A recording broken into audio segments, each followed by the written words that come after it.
ETF index mutual funds నేర్చుకుని stock మార్కెట్లో రాణించాలనుకుంటున్నారా? వెంటనే ఈ నెంబర్కి కాల్ చేయండి. ఫస్ట్ ఆ ఎడ్యుకేషన్ గురించి చెప్పండి. చాలా చదువుకున్నా నేను. 10th ఓ సూపర్. 4 సార్లు ఫెయిల్ అయ్యా. Okay nice. విజయ గారికి వంటలు ఎన్నొచ్చు? చాలా వచ్చు తెలుసు. బాగా వచ్చా? వేడి నీళ్ళు బాగా పెడతా. విజయ గారు మీది లవ్ మ్యారేజా arranged? Love with arranged marriage. మరి విజయ గారికి పిల్లలు ఎంతమంది? ఒక 10-15 మంది ఉంటారేమో. అబ్బో 10-15 మందిని అన్నారండి. ఎలా ఉండేది అంటే మీ ఫ్యామిలీ గురించి ఒకసారి చెప్పి నాన్నతో మీ అనుబంధం ఒకసారి. ఒక విధంగా ఆలోచిస్తే మా మమ్మీ చాలా గ్రేట్, చాలా బాగుంది. హీరోయిన్ ఆఫర్ కూడా వచ్చింది మా మమ్మీకి. ఇబ్బంది పడే వాళ్ళ స్కూల్కి వెళ్ళేటప్పుడు నన్ను ఎందుకు కొడుతున్నారు, నన్ను ఎందుకు ఎక్కిరిస్తున్నారు, నేను వెళ్ళను స్కూల్కి అని చెప్పి బాగా ఏడ్చేదని. అమ్మకి ఆరోగ్యం బాగాలేకనా ఇక్కడ దాకా కాలు తీసేశారు. మా మమ్మీ 4 ఇంట్లో పని చేసి మమ్మల్ని పోషించింది. నేను చాలా బాధపడ్డాను, ఎందుకంటే నాకు ఏం లేనప్పుడు మా నాన్న ఉన్నాడు నా దగ్గర. నేను చూసుకోగలను అన్నప్పుడు మా నాన్న లేదు. మనకు కరోనా వచ్చింది 3 years, అవునా? అప్పుడు ఎక్కడ ఏ వర్క్ లేదు, ఏం చేయాలో తెలియదు, తినడానికి తిండి లేదు. నా మీద నాకు కూడా కోపం వస్తుంది. అరే నేను ఎంత మందికి ఇన్స్పిరేషన్ గా ఉంటాను, నేను చచ్చిపోతే ఎలా ఉంటుంది? నేను చచ్చిపోదాం అనుకొని దాని అన్ని కలిపేసి చెంబులో తాగుదామన్న టైంలో మా మమ్మీ ఎందుకు ఈ లైఫ్ ఇలా పుట్టాను, అంతమంది ఎక్కిరిస్తున్నారు నన్ను, నా లైఫ్ ఎట్లా అవుతుంది ఏంటి, అరే ఎందుకు పుట్టిస్తాడు దేవుడు, ఇలా మంచిగా పుట్టించవచ్చు కదా. నమస్తే. India's largest digital media network Suman టీవీకి స్వాగతం. Welcome to Suman TV Mahalakshmi.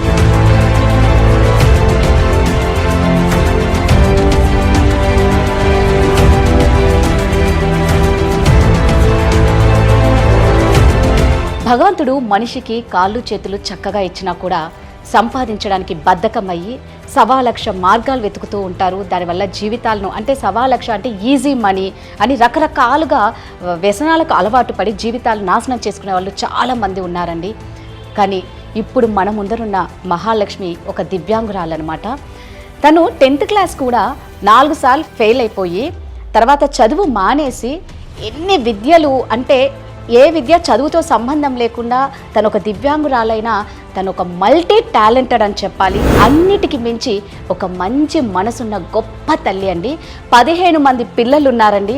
So ఏమిటి ఆ 15 మంది పిల్లలు, తను పడ్డ స్ట్రగుల్స్ ఏంటి, ఎవరంటే ఆ మహాలక్ష్మి మన పొట్టి వీరయ్య కూతురు పొట్టి విజయ గారు. సో వారి గురించి మనం బోల్డ్ అనే విషయాలు తెలుసుకుందాం.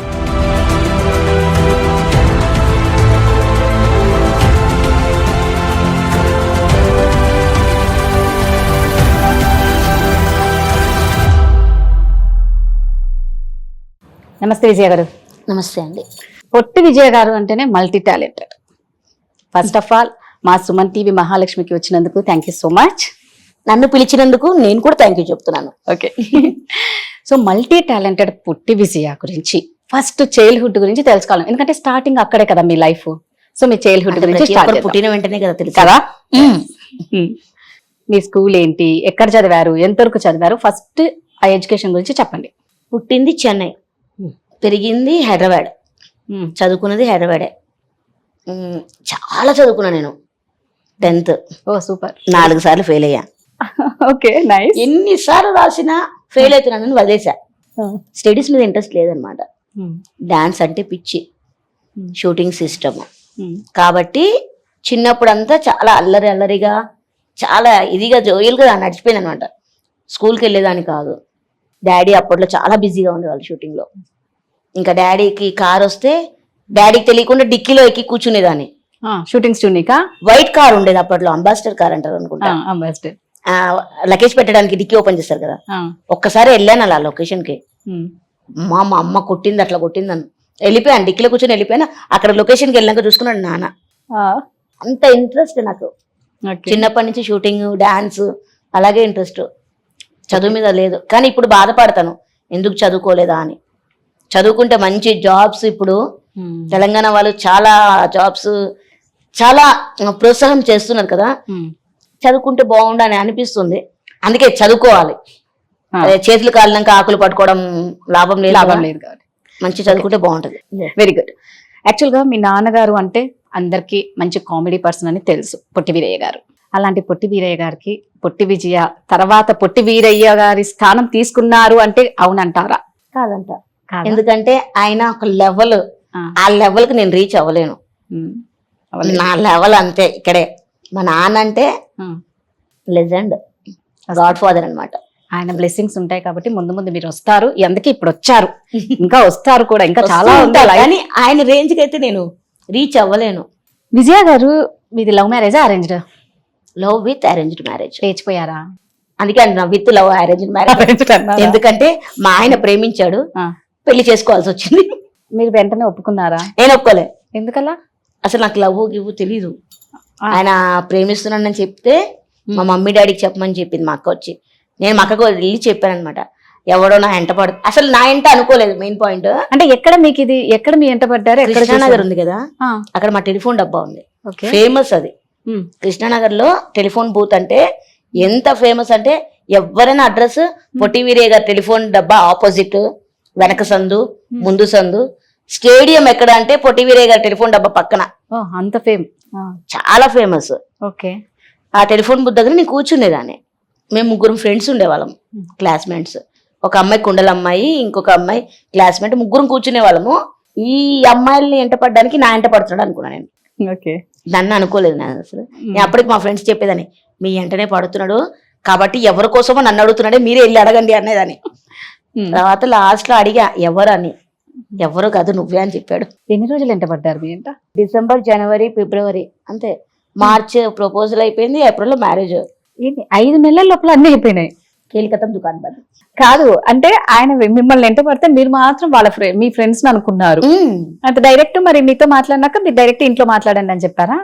నేను చెప్పలేదు. డైలీ వెంట వస్తుంటే షాప్ దగ్గర నుంచి మా ఇంటికి కొంచెం దూరం, నేను వెళ్తూ ఉంటే నా ఎంట వచ్చేస్తూ ఉండేవాడు. ఈయన ఎందుకురా బాబు నా ఎంట వస్తున్నాడు, వాళ్ళెవరో వాళ్ళంట పడొచ్చు కదా. నా ఎంట వచ్చేసరికి నేను మా ఇంట్లోకి వెళ్ళకుండా పక్క ఇంట్లో ఎదురింట్లో అలా అలా వెళ్ళిపోయేదాన్ని లోపలికి. ఆయనకి ఇల్లు తెలియద్దని, ఇల్లు తెలియకూడదని ఆయన వచ్చేసేవాడు. అయితే మళ్ళీ టెలిఫోన్ బుత్కి నా కోసమే వచ్చి కాయిన్ వేస్తాం కదా, కాయిన్ వేసి కాల్ కలుపుకొని ఎవరికో మాట్లాడి ఒక రోజ్ ఫ్లవర్ పెట్టేసి వెళ్ళిపోయేవాడు అక్కడ. సరే ఎవరికో అట్లా అట్లా అయ్యి మా అక్కకి చెప్పా, అక్క ఇట్లా రోజు ఎంట వస్తున్నాడు అంటే మా అక్క వెళ్ళి తిట్టింది, ఎందుకు మా చెల్లి ఎంట పెడుతున్నాడు, నాకు ఇష్టము పెళ్లి చేసుకుంటా. అయితే దాని ఎంట పడొద్దు, దాంతో మాట్లాడొద్దు, మా మమ్మీ డాడీని అడగండి. డాడీ అవుట్డోర్ షూటింగ్కి వెళ్ళారు అప్పుడు, మమ్మీ డాడీ ఇద్దరు వెళ్ళారు, మేమే ఉన్నాం ఇంట్లో. అయితే వచ్చిన వెంటనే వచ్చి మాట్లాడేశాడు పెళ్లి చేసుకుంటాను. మా డాడీ ఒక 1 month 2 months టైం తీసుకోమని చెప్పాడు. ఇట్లా మా అమ్మాయి పెళ్లి, నీ బట్టలు ఉతకలేదు, వంట వండలేదు, ఏమీ పని చేయలేదు, మొత్తం నువ్వే చేయాలి, కాబట్టి ఎలా పెళ్లి చేసుకుంటావు అంటే, లేదు నేను చేసుకుంటా, నాకు ఇష్టం, ఒక అమ్మాయికి లైఫ్ ఇవ్వాలి అనుకుంటున్నానని చెప్పాడనమాట. వీళ్ళు 3 ఫ్రెండ్స్ ఉన్నారు. మా ఆయన, ఒక ఆయన ఏమో విడోకి చేసుకున్నాడు, ఒక ఆయన ఏమో పిచ్చి ఆమెకి సంథింగ్ నాకు తెలియదు. 3 ఫ్రెండ్స్ అనమాట, క్లోజ్ ఫ్రెండ్స్. అలాగే ఈయన కూడా ఒక అమ్మాయికి లైఫ్ ఇవ్వాలనుకుని నన్ను హ్యాండిక్యాప్డ్, గ్రేట్ అండి, అలా అనుకున్నారు వాళ్ళు. అనుకుని అమ్మాయిలకి లైఫ్ ఇచ్చారనమాట. అదే చెప్పాడు మా ఆయనకి, అంటే మా డాడీకి. మా ఆయన ఇట్లా చేసుకోవాలనుకుంటున్నానని 3 months టైం ఇచ్చాడు మా డాడీ. ఒక్క రోజులో వచ్చి చెప్పేశాడు చేసుకుంటా అని. 3 months తీసుకోలే, ఒక రోజులోనే. నైట్ సాయంత్రం ఎప్పుడు మాట్లాడారు, మరొక రోజు వచ్చి మ్యారేజ్ చేసుకుంటాను. మరి మీకు ఇష్టమేనా? అసలు నన్ను చేసుకోవడమే గొప్ప, దాంట్లో నా ఇష్టాలు కూడా. అసలు నాకు మ్యారేజ్ అవుతుంది అనుకోలేదు, అసలు లవ్ అనుకోలేదు, అసలు నా లైఫ్ ఇలా ఉంటుంది అనుకోలేదు.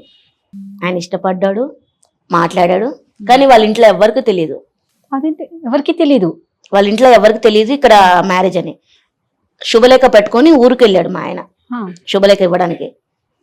వాళ్ళు ఈయన రూమ్ లేసి తాళం వేసేసారు. ఎట్లా పెళ్లి చేసుకుంటావు నువ్వు అని. 3 అన్నదమ్ముళ్ళు అనమాట. ఈయన మమ్మీ ఉంది కదా, సూపర్ పర్సన్ అనమాట, చాలా మంచిది. మీ అత్తయ్య? మా అత్తమ్మ.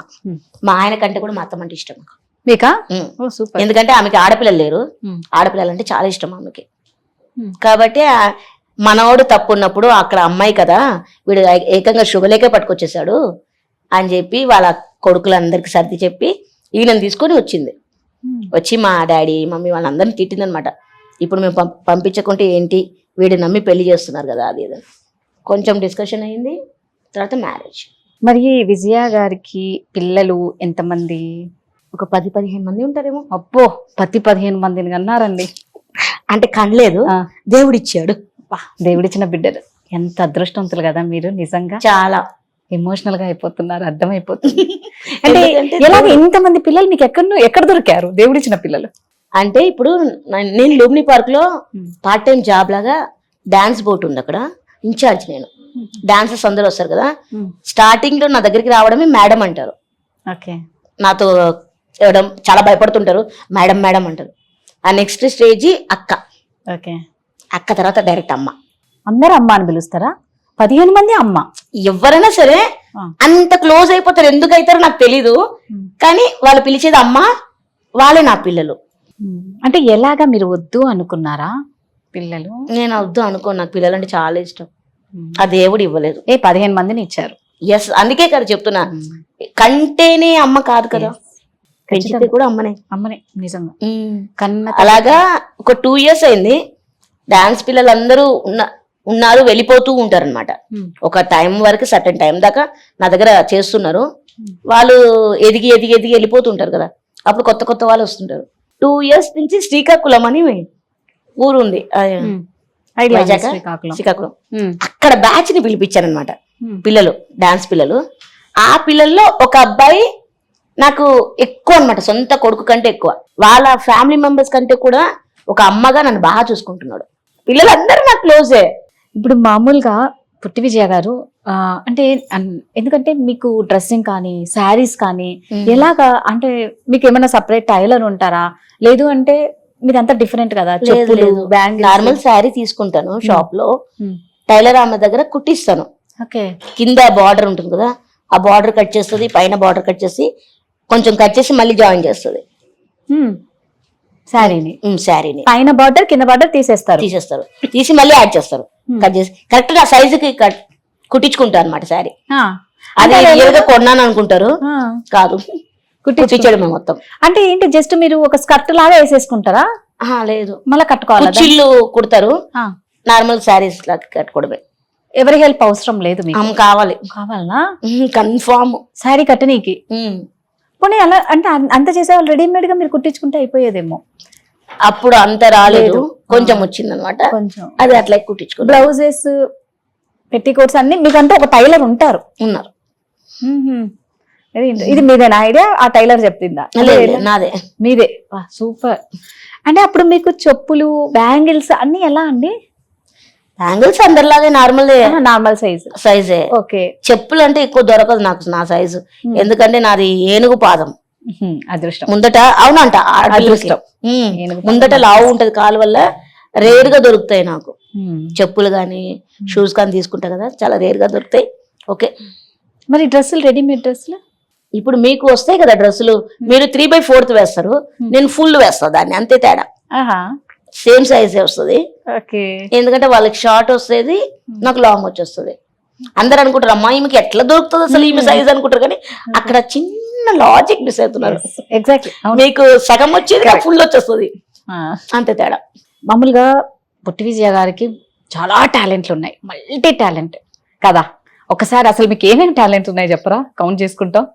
నేను ఒకటి చెప్పాలనుకుంటా, టాలెంట్ అనేది కొంతమంది కాలు చేతులు బాగున్న వాళ్ళు ఉంటారు, వాళ్ళకు ఉంటుంది టాలెంట్, కానీ ఉపయోగించుకోరు. హ్యాండిక్యాప్స్, వికలాంగులు ఉంటారు కదా, దివ్యాంగులు అంటారు, వాళ్ళు కష్టపడి బతుకుతున్నారు. ఇప్పుడు మా నాన్న అలా ఉండి కూడా 2 పిల్లలు పెళ్లి చేశాడు, వాళ్ళకి ఇల్లు ఇచ్చాడు, ఇంత చేశారు. కాలు చేతులు బాగున్న వాళ్ళు సిగ్నల్ దగ్గర అడుక్కుంటుంటారు, అది నాకు నచ్చదు. నాకు తెలిసినంత వరకు మా నాన్న ఇన్స్పిరేషన్ నాకు. ఎప్పుడు కానీ మన చెయ్యి ఇలాగే ఉండాలి, ఇలా అవ్వకూడదు. కష్టపడిన దాళ్ళు ఎవరికొకరు హెల్ప్ చేయాలి, కానీ మనం చేతులు పెట్టి అడుక్కోకూడదని నాది. కాబట్టి స్టార్టింగ్ లో నాకు ఏం తెలియనప్పుడు షూటింగ్స్ ఏం లేవు, మ్యారేజ్ అయిపోయింది. ఈయన ఫాస్ట్ ఫుడ్ లో పనిచేసేవాడు. నెల జీతం రోజు రోజుకి 150 రూపాయలు 200 వచ్చేది. రెంట్ కట్టుకొని ఇల్లు గడవడం పెళ్ళైన కష్టమే. కొత్తల్లో పెళ్ళైన కొత్తలో మరీ అంత రేంజ్ ఏం కాదు, మేము ఏదో నడుస్తుంటది ఇల్లు. అయితే జాకెట్లు హెమ్మింగ్ చేసేదాన్ని బ్లౌజ్ పీస్లో. అంటే ఇంట్లో పాల ప్యాకెట్లు వస్తాయి కదా, 20 రూపాయలు వస్తాయి. అలా అని ఫస్ట్ హెమ్మింగ్ చేసేదాన్ని జాకెట్. తర్వాత టెడ్డీ బేర్స్ కుట్టేదాన్ని, కుట్టి అమ్మేదాన్ని. ఫ్లవర్ వాజెస్, దాని మీద సెరమిక్ పౌడర్తో ఫ్లవర్స్ చేస్తారు, అది చేసి అమ్మేదాన్ని. దాని తర్వాత లుమిని పార్క్ డాన్సర్గా వెళ్ళాను నేను. అక్కడ డాన్సర్గా డైలీ 100 రూపీస్ ఇచ్చేవాడు. అంటే మీరు నేర్చుకున్నారు డాన్స్? టీవీలో చూసే. మీ ఓన్ గానే వేస్తారు? ఓన్ గా వేస్తూనే మీరు ఒక చోట ఒక ప్లేస్ అనేది పెట్టుకున్నారు. అంటే డాన్సర్ గా నన్ను తీసుకొని వెళ్ళారు. అంటే ఇప్పుడు డాడీ షూటింగ్ కి వెళ్తుంటాడు కదా, వెళ్ళేదని ఉదయవనక్క డాడీ ఒక కౌంట్ డౌన్ ఈటీవీది చేసేవాళ్ళు, ఆ డాన్స్ ప్రోగ్రామే. దాంట్లో కూడా చేసి ఆ అక్కని చూసి నేర్చుకున్నా బాగా. ఉదయవనక్క అంటే పిచ్చి నాకు ఇప్పటికైనా సరే, ఎప్పటికీ. మా డాడీ తర్వాత మా మమ్మీ డాడీ ఫ్యామిలీ తర్వాత ఉదయవనక్క, అంత క్రేజ్ అనమాట. So sweet. ఒక క్యాప్టెన్ ఉండేవాడు, డ్రైవర్, బోట్ డ్రైవర్. మనం ఇంత కష్టపడుతున్నావు కదా, నువ్వే ఒక గ్రూప్ వేసుకోరా, నేను సార్కి రికమెండేషన్ చేస్తాను అన్న. అప్పుడు నాకేం తెలీదు. సరే అంకుల్ అన్నాను. సార్కి రికమెండేషన్ చేస్తే నాకు గ్రూప్ ఇచ్చారు. గ్రూప్ లేదు నాకు అప్పుడు, డాన్స్ గ్రూప్ లేదు. వేరే గ్రూప్ ఆల్రెడీ ఉన్నారు కదా, ఆ పిల్లలందరూ మేము చేస్తాం అని చెప్పి వాళ్ళందరూ వచ్చి నా గ్రూప్లో చేసి తర్వాత నేను గ్రూప్ని పిలిపించుకున్నా. నాకు నిజంగా దేవుడు ఎట్లా అంటే, ఏదైనా ఒక చిన్న కష్టం వచ్చినా అది సాల్వ్ అయిపోతూ ఉంటుంది, పక్క నుంచి ఇస్తూ ఉంటాడు నాకు. నేను ఎవరికైనా హెల్ప్ చేయాలన్నా కూడా ఒక 10 రూపాయలు ఇచ్చానంటే పక్క నుంచి 10 రూపాయలు 15 రూపాయలు వచ్చేస్తుంటాయి నాకు. నేను అందుకే ఒకరికి ఇవ్వడానికి భయపడా, ఎందుకంటే దేవుడు నాకు ఇస్తాడని. అలాగా 2 years కష్టపడి 20 years గా చేస్తున్నాను నేను ఇప్పుడు ఇన్ఛార్జిగా. మనకు కరోనా వచ్చింది 3 years, అవునా? అప్పుడు ఎక్కడ ఏ వర్క్ లేదు, ఏం చేయాలో తెలియదు, తినడానికి తిండి లేదు. అంత కష్టపడినప్పుడు ఏమైంది, అక్కడక్కడ రైస్ బ్యాగ్లు వచ్చినాయి, అందరు ఇచ్చేసారు తినడానికి తిండి అంతా. ఇప్పుడు మనకు పాల ప్యాకెట్ అదేదైనా కొంచెం అమౌంట్ కావాలి ఖచ్చితంగా. అప్పుడు యాప్స్ వచ్చినాయి తెలుసా, లైవ్ ప్రోగ్రామ్, బీగో లైవ్ అని స్ట్రీమింగ్ వచ్చింది. దాంట్లో ఒక 50,000 దాకా ఎర్న్ చేశాను. అంటే మనం లైవ్ ఇవ్వాలి, వచ్చిన పబ్లిక్ ని ఎంటర్టైన్ చేస్తూ లైవ్ ఇవ్వాలి. ఆ యాప్ లో మన కరోనా టైం అంతా నడిచిపోయింది నాకు. నందిని సీరియల్ చేశాను, షూటింగ్స్, చాలా గ్యాప్స్ వచ్చినాయి. మళ్ళీ వర్క్ ఏదైనా సరే కష్టపడి చెయ్యాలి. మీరు మీడియాకి వచ్చి ఎన్ని ఇయర్స్ అవుతుంది ఇప్పుడు? చిన్నప్పుడే వచ్చాను నేను. చిన్నప్పటి నుంచి. మధ్యలో ఎన్ని ఇయర్స్ మీరు ఖాళీగా ఉన్నారు? చాలా ఇయర్స్ ఖాళీగా ఉన్నా. కరోనా టైం అయితే మొత్తానికి లేదు షూటింగ్స్. ఎదుటి వాళ్ళు ఇన్స్పిరేషన్ అంటూ ఉంటారు నన్ను చూసి. నా మీద నాకు కూడా కోపం వస్తుంది, అరే నేను ఎంత మందికి ఇన్స్పిరేషన్ గా ఉంటాను, నేను చచ్చిపోతే ఎలా ఉంటుంది కదా. నాకు ఒక్కొక్కసారి అనిపిస్తుంది చావకూడదు, ధైర్యంగా బతికి చూపించాలనిపిస్తుంది. అది ఒక్కొక్కసారి మెంటల్ టార్చర్ లో అలా వెళ్ళిపోతుంటాం. అంటే విజయ్ గారు మధ్యలో చాలా కష్టాలు పడి ఇప్పుడు మళ్ళా మీరు 399 సీరియల్లో నటిస్తున్నారు కదా ఇప్పుడు. సో ఎన్ని ఇయర్స్ నుంచి మళ్ళీ ఇప్పుడు మళ్ళీ ఫామ్ లోకి వచ్చారు మీరు? ఒక 2-3 years నుంచి. 2-3 years నుంచి. ఇప్పుడు ఎలా ఉంది? ఓకే, లైఫ్ హ్యాపీగా అనుకున్నారా? 3 పూట్లు తింటున్నాను, 10 మందికి తిండి పెడుతున్నాను. ఓకే, నా చెయ్యి ఇలాగే ఉంది, ఇలా లేదు, అదొక్కటి హ్యాపీ నాకు. మీకు మీ నాన్న అంటే చాలా ఇష్టం అని నాకు తెలుసు, పిచ్చి బాగా. ఎలా ఉండేది అంటే మీ ఫ్యామిలీ గురించి ఒకసారి చెప్పి, నాన్నతో మీ అనుబంధం ఒకసారి. డాడీ అంటే అంత క్లోజ్ కాదు నాకు, మా మమ్మీ ఉన్నంత కాలం. ఎంతమంది మీరు? ఇద్దరు అక్క చెల్లెలు, 3 అక్క చెల్లెలము. ఫస్ట్ అక్క నా అలాగే ఉంటది, చనిపోయింది అనమాట 6 years కి. అంత గుర్తులేదు నాకు అక్క. తర్వాత అక్క నేను. అక్క నార్మల్ గా ఉంటది, నేను డాడీ లాగా. అక్క అమ్మ పోలిక, నేను నాన్న పోలిక. డాడీ వాళ్ళది లవ్ మ్యారేజా? మా మమ్మీ లవ్ చేసి మ్యారేజ్ చేసుకుంది, లేచిపోయారు కదా మీ mummy daddy. Dasanarayanarao uncle, Muralimohan uncle, Mohan Babu uncle, వీళ్ళందరూ కలిసి పెళ్లి చేశారంట. వాళ్ళది ఇంటర్వ్యూస్ చూస్తుంటారు. అంటే అమ్మ కూడా నాన్నతో పాటు జాబ్ చేసేవాళ్ళ? మరి ఎలా? అక్కడ కాలనీలో ఉండేది డాడీ. ఓకే, అక్కడ ఉంటే పోతూ వస్తుంటే మా నాన్నని ఎక్కిరిస్తూ ఉండేదంట మీ అమ్మ. తమిళమ్మ, చెన్నై కుట్టి. ఓకే, ఎక్కిరిస్తూ ఫ్రెండ్స్ మాట్లాడుకొని, ఎందుకట్లా ఎక్కిరిస్తున్నావు, అది ఇది పెళ్లి చేసుకుంటావా ఏంటి, ఎప్పుడు చూసినా అతను నిజంగా పెళ్లి చేసుకుంటాను బెట్ కట్టిందంట మా మమ్మీ. అలాగా పెళ్లి చేసుకుంది. పోలీస్ స్టేషన్లో తీసుకెళ్లిపోయారు. డాడీని కూర్చోబెట్టారు, ఆమె ఉంది. ఇటు కొడితే కొట్టేస్తారు కదా. మళ్ళీ వీళ్ళందరూ వచ్చారు ఆర్టిస్టులు వచ్చి నేనుగా తీసుకుపోయింది, ఆమె నన్ను తీసుకుపోయింది కావాలంటే. అంటే మా మమ్మీ చెప్పింది నేనే పెళ్లి చేసుకున్నానని.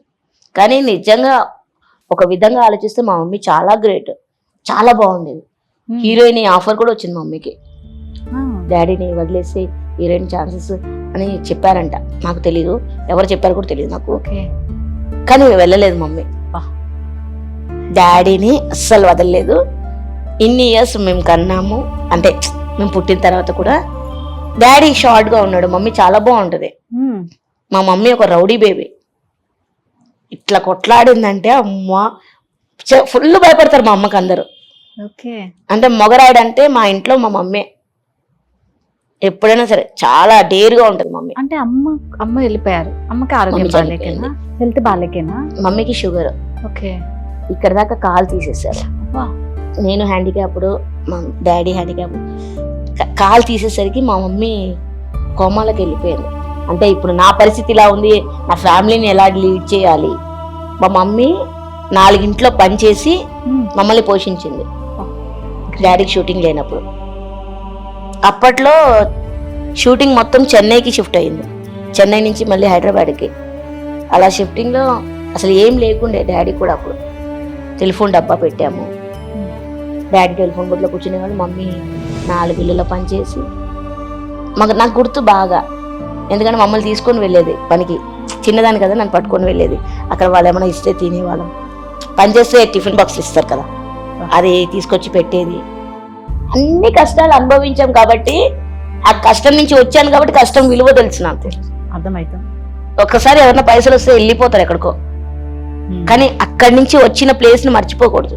నేను అన్ని కష్టం నుంచి వచ్చాను కాబట్టి ఎవరిని చిన్న చూపు చూడను. మా నాన్న పోలికలు చాలా వచ్చినాయి. Respect, give respect, take respect.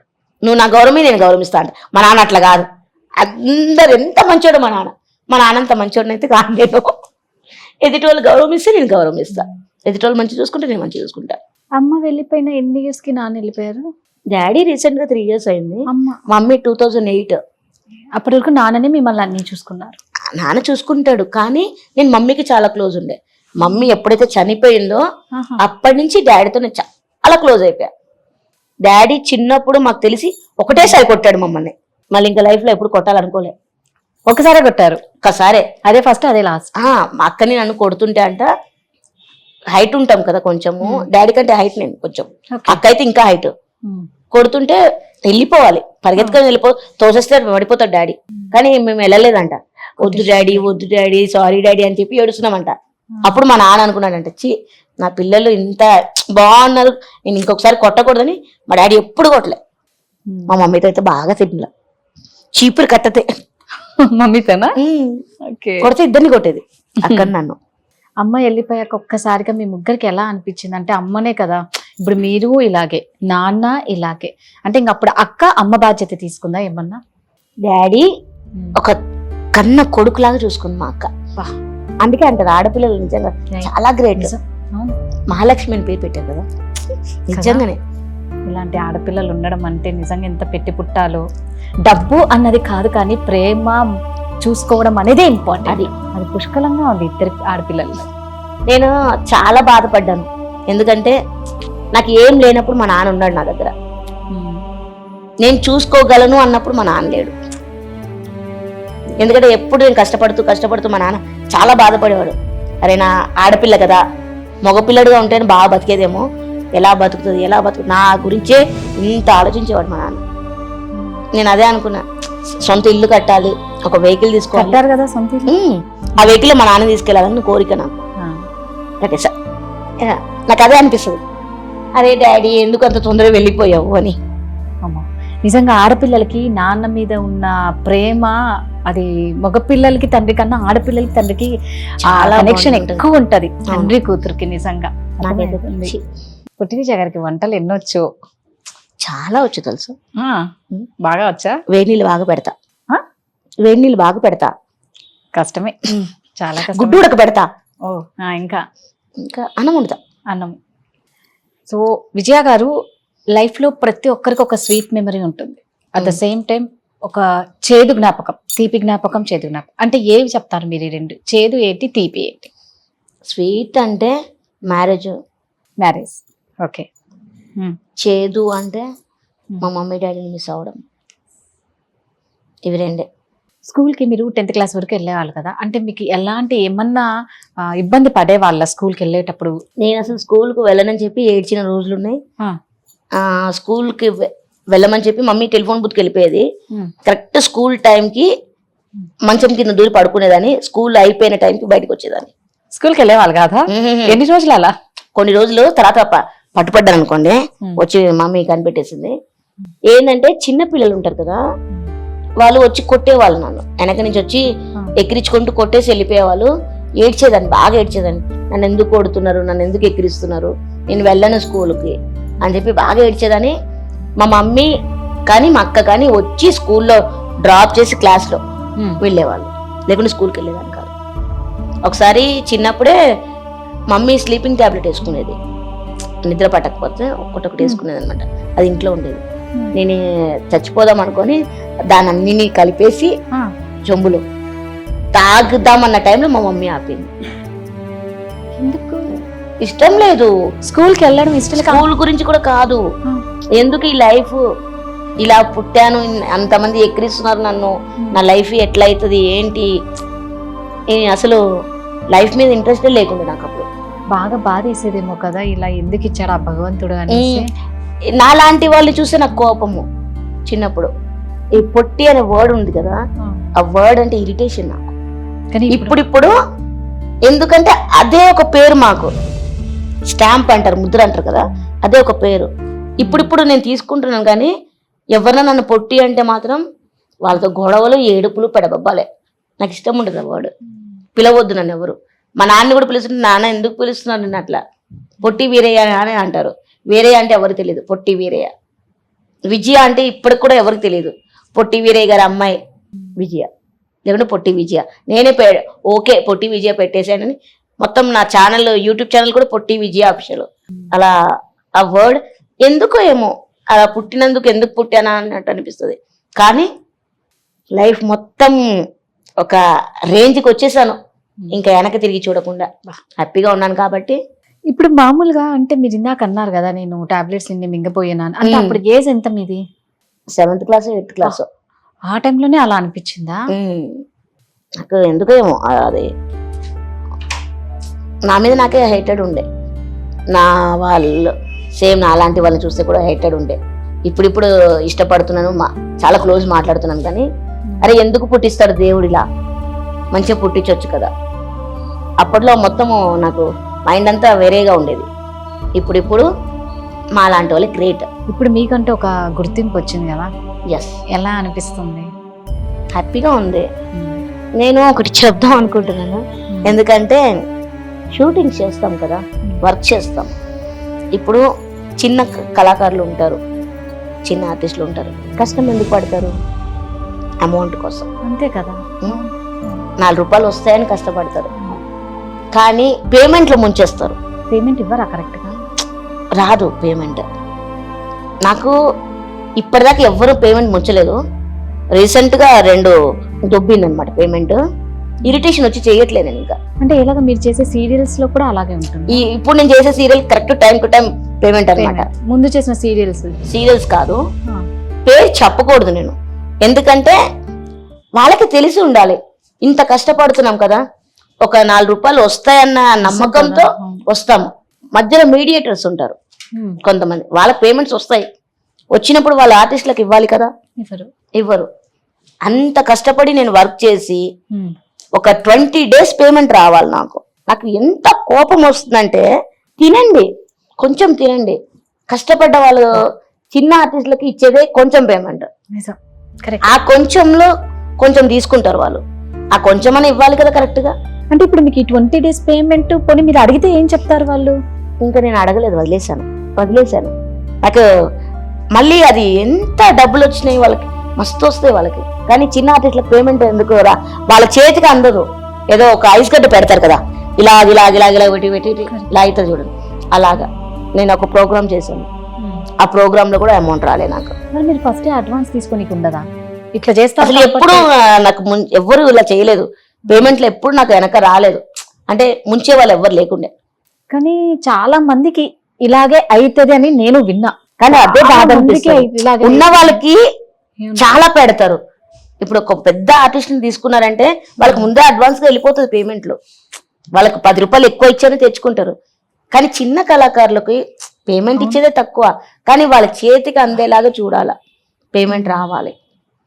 ఆ పేమెంట్ కోసమే కదా కష్టపడతారు. ఆ డబ్బు కోసమే కదా వాళ్ళు కష్టం చేసేది. ఊరికే చెయ్యరు. టైం పాస్ కి ఎందుకు చేస్తారు చెప్పండి. నేను అందుకే నా దగ్గర కష్టపడే పిల్లలకి పేమెంట్ల దగ్గర ఎప్పుడూ ఇది చేయను, ఇచ్చేస్తా కరెక్ట్. ఎందుకంటే ఆ బాధ తెలుసు నాకు.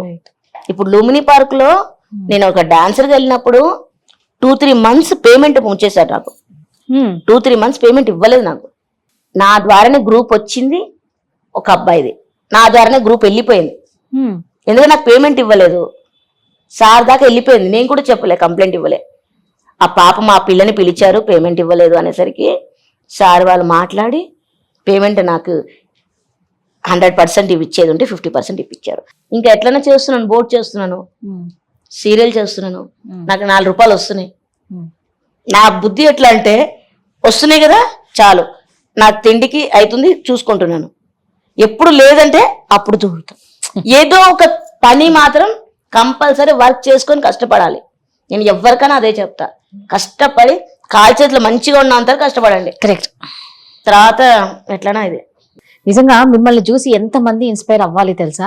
అంటే బాగా కాళ్ళు చేతులు ఉన్న వాళ్ళు పని చేయనికి ఎన్ని దొంగ డ్రామాలు అంటే నిజంగా అనిపిస్తుంది. భగవంతుడు ఆరోగ్యం కాళ్ళు చేతులు ఇచ్చాడు అంటే దానికి మించిన ఆస్తి పరులు ఎవ్వరూ ఉండరు. ఒకటి ఆరోగ్యం, ఆ ఆరోగ్యంలోనే మన కాళ్ళు చేతులు అన్నీ వస్తాయి. సో దాన్ని మనం యూజ్ చేసుకోకపోతే ఇంకా భగవంతుడు అంతకన్నా ఏమిస్తారు, అన్నీ ఇచ్చారు, దాన్ని మీరు యూజ్ చేసుకోకపోతే అది మన బ్యాడ్. అసలు చాలా మంది ఉన్నారు నిజంగా కాలు చేతులు మంచిగా ఉన్న వాళ్ళే బద్దకస్తులు ఉన్నారు కదా. నాలాంటి అమ్మాయి ఒక అమ్మాయి ఉంది, మంచి స్టడీ చేసింది, గవర్నమెంట్ జాబ్ ఇచ్చింది అమ్మాయికి. అబ్బా, సెక్రటరియట్ లో రజనీ అనే అమ్మాయి, కాంగ్రెస్ ప్రభుత్వం, కాంగ్రెస్ వచ్చి జాబ్ ఇచ్చారనమాట. సూపర్ కదా. మంచిగా నాలాంటి స్టడీ చేసి నిజంగా డబుల్ బెడ్రూమ్ ఫ్లాట్ అది ఇది అని వికలాంగులకు చాలా చేస్తున్నారు. చెయ్యాలి, కష్టపడి వీళ్ళే కష్టపడుతున్నారు, వాళ్ళకి ఏమైంది అంతే కదా. నిజమే, అవును. నాకు అదే కోపం వచ్చేస్తుంది. కాలు చేతులు మంచిగా ఉన్నవాళ్ళు, ఇప్పుడు నేను ఇలా ఉన్నాను కానీ నేను తినేది 2 ఇడ్లీలు, ఆ 2 ఇడ్లీకి సంపాదించుకుంటే చాలు కదా, నేను ఇంత సంపాదిస్తా. ఎందుకు రేపు పొద్దున నాకేమైనా అయినా అడుక్కోకుండా నాది నేను చూసుకోవాలి, 4 రూపాయలు వెనక ఎత్తి పెట్టాలి, బతకాలి. నన్ను నమ్ముకొని చాలా మంది ఉన్నారు, వాళ్ళని పోషించాలి. ఇన్ని బుర్ర నాకున్నప్పుడు కాలు చేతులు మంచిగా ఉన్న వాళ్ళు కష్టపడొచ్చు కదా.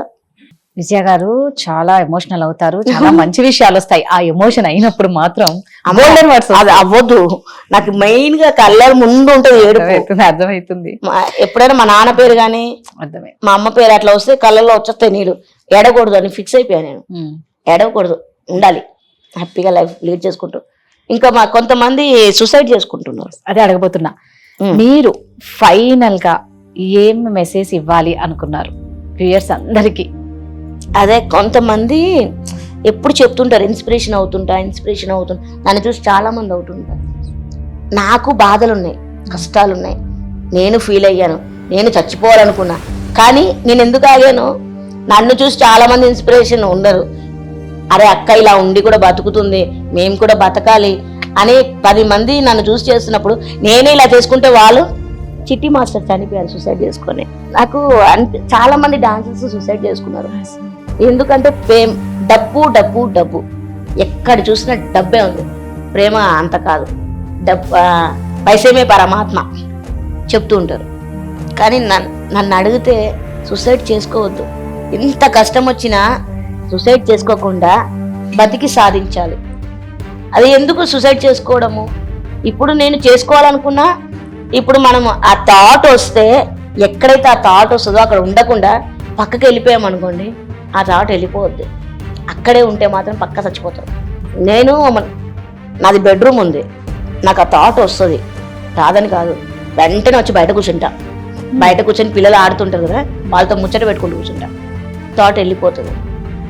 కానీ ఆ ఒక్క సెకండ్ మనిషిని ఏం చేస్తుందో తెలియదు. అది వచ్చినప్పుడు మాత్రం దయచేసి ఎక్కడున్నారో అక్కడ ఉండొద్దు. అక్కడి నుంచి కొంచెం వెళ్ళిపోతే దాన్ని దాటేయచ్చు.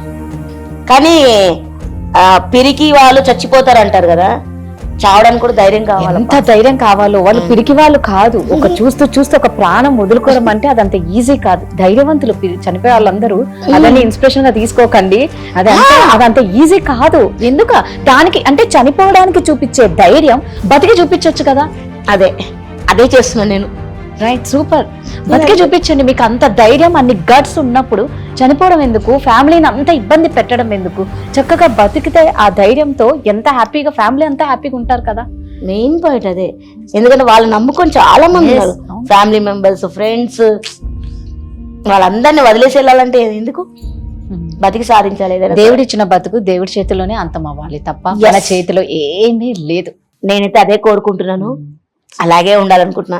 ఎందుకంటే నలుగురు నా వల్ల బతుకుతున్నారు, వాళ్ళని రోడ్డు మీదకి రావాలని నాకు లేదు. ఇలా ఉన్నా కానీ నలుగురిని పోషించేదంటే గ్రేట్ అండి, చాలా గ్రేట్. నిజంగా చేతులైతే దండం పెట్టాలి తెలుసా మీకు. కాదు కానీ ఎందుకో లేదు, సీరియస్లీ చాలా గ్రేట్. మీరు ఎంత మందికి ఇన్స్పిరేషన్ అవుతారో తెలుసా. ఇప్పుడు ఈ వీడియో మా మహాలక్ష్మి, చిన్న మహాలక్ష్మి కాదండి బాబోయ్, మేము తెచ్చుకున్న మహాలక్ష్మి, నిజంగా గట్టి మహాలక్ష్మి. ఎస్, గట్టి మహాలక్ష్మి. అలాగే ఉండాలి. అలాగే ఉంటారు. ఎప్పటికీ ఇలాగే నవ్వుతూ ఉండాలి. మీరు అనుకున్న గోల్స్ అన్ని సాధించాలి. మీరు అనుకున్న లైఫ్ హ్యాపీగా మీ కళ్ళల్లో ఎప్పుడూ చూస్తూనే ఉండాలి. నాకు అదే ఉంది. ఎందుకంటే నేను ఇంటర్వ్యూస్ కూడా ఎవరికి ఇవ్వట్లేదు. Thank you so much. Suman టీవీకి ఇచ్చానంటే సుమన్ టీవీ వల్ల నేను చాలా హ్యాపీనెస్ వచ్చిందనమాట. నాకు సుమన్ టీవీ వల్ల నాకు ఎన్నో ఇంటర్వ్యూస్ ఇచ్చాను, దానివల్ల చాలా మంది హెల్ప్ చేశారు. నాకు చాలా ఆఫర్స్ కూడా వచ్చినాయి నాకు. అందుకే సుమన్ టీవీ అంటే ఒక ఇదనమాట నాకు. సుమన్ టీవీ వాళ్ళు అడిగారంటే వెంటనే ఇచ్చేస్తాను నేను. ఇది ఒక్క మైనస్ పాయింట్ ఉంది నాకు. రోషన్ మంచి ఫ్రెండ్ అనమాట నాకు సుమన్ టీవీలో. కాబట్టి ఆ సుమన్ అనేది బ్రాండ్ అబ్బా. అంతే, ఆ పేర్లోనే ఉంటది పవర్. మంచి కిక్ ఉంది. మంచి కిక్కుందా? సూపర్. మీ వాల్యుబుల్ టైం మాకు కేటాయించినందుకు, ఎంతో ఉల్లాసంగా ఉత్సాహంగా ప్రతి విషయం మాతో షేర్ చేసుకున్నందుకు thank you so much. Thank you so much. So చూసారు కదండి, ఇవాల్టి పొట్టి విజయ, గట్టి విజయ అనాలి మనం. చాలా స్ట్రాంగ్ ఉమెన్ అండి. ఆవిడని చూసి ప్రతి ఒక్కరు ఇన్స్పైర్ అవ్వాలి. ఎంత యాక్టివ్ గా, హైపర్ యాక్టివ్ విజయ అండి. పొట్టి విజయ అనడం కన్నా హైపర్ యాక్టివ్ విజయ అనడం కరెక్ట్ అనమాట. సో నెక్స్ట్ వీక్ మరో మహాలక్ష్మితో మళ్ళీ కలుద్దాం. అంతవరకు సెలవు, నమస్కారం.